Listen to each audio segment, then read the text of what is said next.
It's payday, fellas!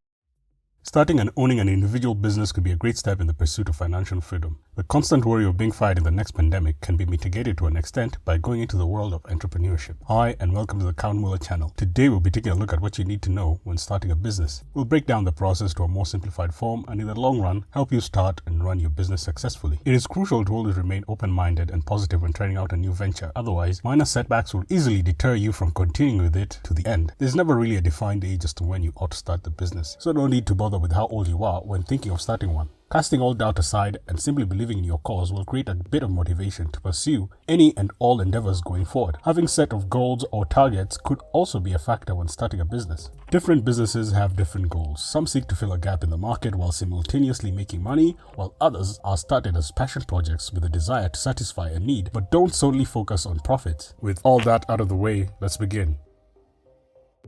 First, the business idea.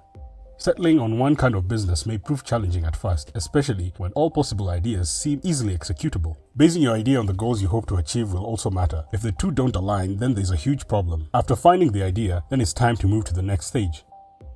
The business type. When considering a business type, there are four main options to choose from: a limited liability company or LLC, or limited depending on where you come from, partnerships, corporations, and the one you'll probably be in, a sole proprietorship. In the last one, the business is owned by a single individual, and whereas it seems like it's the best option for an aspiring business owner, it doesn't provide much in terms of legal or financial protection for the owner since, unlike corporations or the other two business types, sole proprietorships does not create a legal entity for the business, meaning the owner and the business mutually identify as the company. This all means that the sole proprietor is entirely responsible for any and all liabilities incurred by the company. The business name.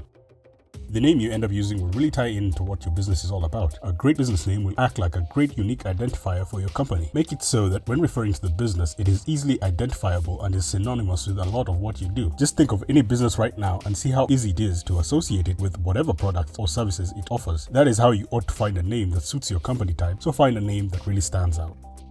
Now we move on to the implementation.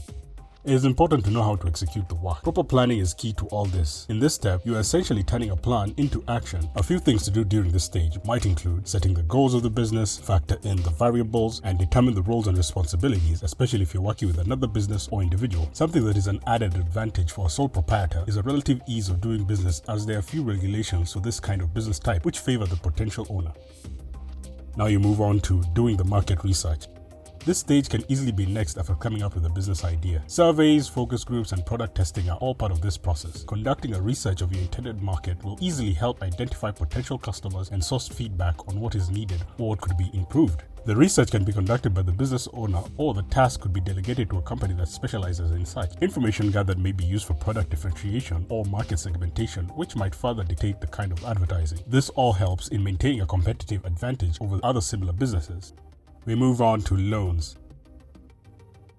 If you're a little strapped for cash, then getting a business loan for your startup would be something to consider. Different banks or financial institutions offer different loans, and it would be wise to shop around fast before settling on one. Remember that should your business suffer any setbacks, all assets owned by the sole proprietor may risk being used as collateral. The conditions of the loan, the amount offered, flexibility of payments, collateral, and interest rate may be things to consider. We'll cover all things to do with loans in another video, but for this section, simply pay more attention to the loan type, repayment plan, and interest rate charged. Getting the license is the next stage.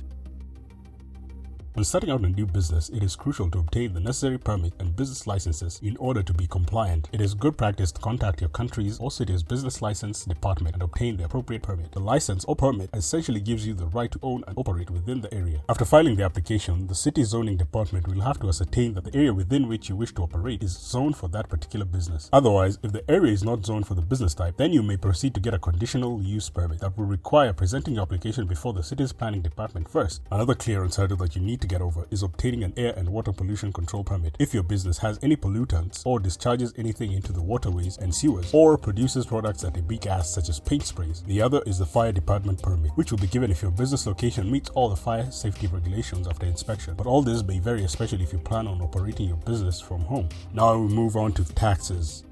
Two things are certain in this life: death and taxes. Fortunately for you watching, the first is the least of your worries when starting the business. Should you settle for sole proprietorship, then it will be a great advantage to you as it enjoys tax benefits. The other business types can get taxed twice, but in sole proprietorship, any and all income generated by the business is considered as the company owner's personal income. Thus, it's taxed once. So you get to keep all the rest post-tax. Again, this is all depending on your country or state tax laws.